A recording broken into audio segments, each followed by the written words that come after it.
Friday po sa ating lahat. Ako si Benison Estareja. Bago po tayo magtungo sa ating weather forecast, meron pa rin tayong update regarding po sa mga potensyal na weather disturbance or bagyo na papasok ng ating Philippine Area of Responsibility sa loob ng 2 linggo. Simula po bukas hanggang early next week, Monday, possible po ang pamumuo pa rin ng low pressure area dito po sa may northeastern boundary po ng ating area of responsibility. Dito at saka po dito sa may far east of Mindanao, sa may southeast of Guam, sa labas po ng ating Philippine Area of Responsibility. This weather disturbance po na nasa loob ng ating PAR, posibleng mabuo bilang isang mahinang bagyo simula po sa Lunes hanggang sa Miyerkules. Pero kung makikita po natin sa ating latest track, ay hindi naman po ito magla-landfall, subalit may possible enhancement ng habagat dito sa may northern and central Luzon by early next week. Habang nasa malayong parte naman ng ating bansa ay wala namang direktang epekto pa sa ating bansa habang kumikilos pa northwest dito sa may Philippine Sea.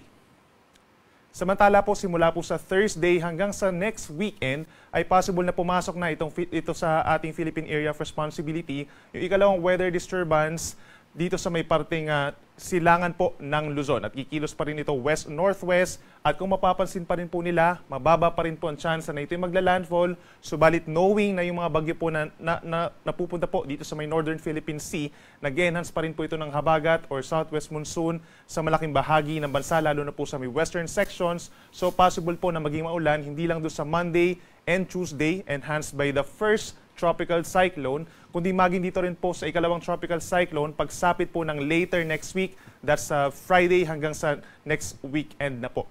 Pwede pa rin po magbago yung ating mga scenarios regarding these two weather disturbances, kaya patuloy po magantabay sa ating mga updates.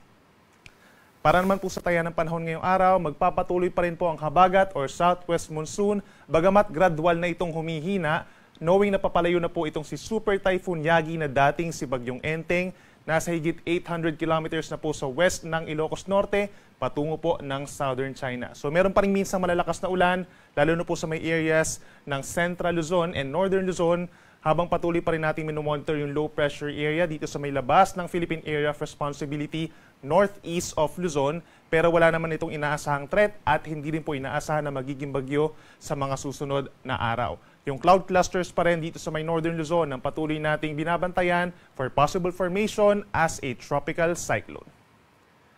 For today po, asahan pa rin po ang maulang panahon at aasahan pa rin yung mga heavy rainfall warnings over Pangasinan, Zambales, and Bataan. Epekto po yan ng southwest monsoon or habagat. May threat din po ng mga pagbaha pa rin or pagguho ng lupa, lalo na sa mga low-lying areas at saka sa mga bulubundukin na lugar respectively. Asahan din po ang makulimlim na panahon sa halos buong Luzon, sa natitirang bahagi ng Luzon, particularly dito sa may Mimaropa, ganyan din sa Calabarzon, Metro Manila, natitirang bahagi ng Central Luzon, rest of Ilocos Region and Cordillera Administrative Region, as well as Batanes and Babuyan Islands. Epekto rin po yan ng habagat, plus the trough of Super Typhoon Yagi. Yung mga paulan natin dito sa may Southern Luzon, kabilang ang Metro Manila, mababawasan na po, lalo na po pagsapit ng hapon at gabi, habang magpapatuloy pa rin yung mga pag-ulan dito sa may Northern and Central Luzon hanggang sa gabi, bagamat ito ay mga light to moderate with at times heavy rains na lamang. Kaya mag-ingat pa rin po at make sure na meron tayong dalang payong at pananggalang sa ulan gaya ng kapote kung lalabas po ng bahay for today. Sa natitirang bahagi ng Cagayan Valley plus Bicol Region, mananatili pa rin ang bahagyang maulap at minsang maulap na kalangitan na sasamahan pa rin ng mga pulupulong pag-ulan or pagkidlat pagkulog, lalo na po sa dakong hapon dito sa may Cagayan and Isabela. For Metro Manila, temperature is from 25 to 29 degrees Celsius, habang sa Baguio City naman ay mula 17 to 21 degrees Celsius. Sa ating mga kababayan po sa Palawan, lalo na sa may northern portion, asahan pa rin po ang mataas na tsansa ng mga light to moderate rains ngayong umaga hanggang tanghali, pero malaking bahagi na ng probinsya mag-i-improve po ang weather pagsapit ng hapon at gabi. Sa malaking bahagi ng Visayas, mananatiling bahagyang maulap at madalas maaraw, umaga hanggang tanghali, at pagsapit lamang ng hapon hanggang sa gabi, meron lamang mga ilang areas po na magkakaroon ng mga saglit na pag-ulan or pagkidlat, pagkulog. Temperature naman natin dito sa Metro Cebu, medyo mainit, 26 to 32 degrees Celsius.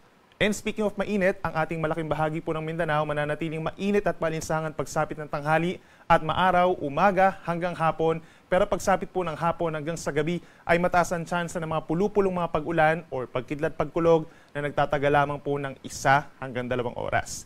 Temperature natin dito sa may Zamboanga City and Davao City, posibleng umakyat pa sa 34 degrees Celsius. pagsapit ng tanghali. At dahil po sa habagat, meron pa rin tayong epekto ng gale warning or matataas na alon sa western seaboards po ng Luzon. Kabilang na dyan ang western Ilocos Norte, pababa ng Ilocos Sur, La Union, western Pangasinan, Zambales, Bataan, western coast of Occidental Mindoro kabilang ng Lubang Island, hanggang dito sa may Calamian and Kalayaan Island sa West Philippine Sea. Asahan pa rin yung hanggang 4.5 meters or nasa 1.5 palapag po na taas ng mga pag-alon na siyang delikado sa small sea vessels. Maring mawala po yung gale warning bukas pa ng hapon, habang sa natitirang bahagi pa rin ng ating bansa mananatiling banayad hanggang katamtaman ng taas ng mga pag-alon over the weekend. At para naman sa ating 3-day weather forecast, asahan po over the weekend ang pagbuti ng panahon sa malaking bahagi po ng Luzon, kabilang na dyan ang Metro Manila at yung mga areas na inuulan, Zambales, Bataan, asahan na po yung pagsilip ng haring araw, habang magpapatuloy pa rin ang isolated rain showers or thunderstorms and generally fair weather conditions in most parts of Bicol Region, Visayas, and Mindanao. Pero nandyan din po yung possibility na over this weekend, yung low pressure area among these cloud clusters ay mabuo dito po sa may northeastern boundary ng ating Philippine Area of Responsibility, pero hindi pa ito inaasahan na magiging isang bagyo.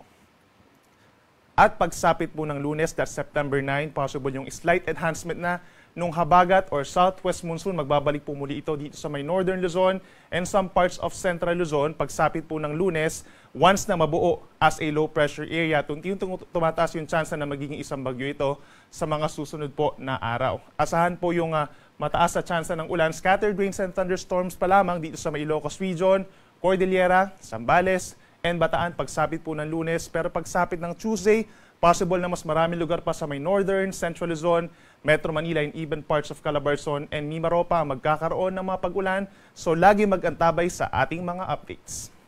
Sunrise pa rin natin is 5:44 in the morning and sunset 6:04 ng gabi mamaya.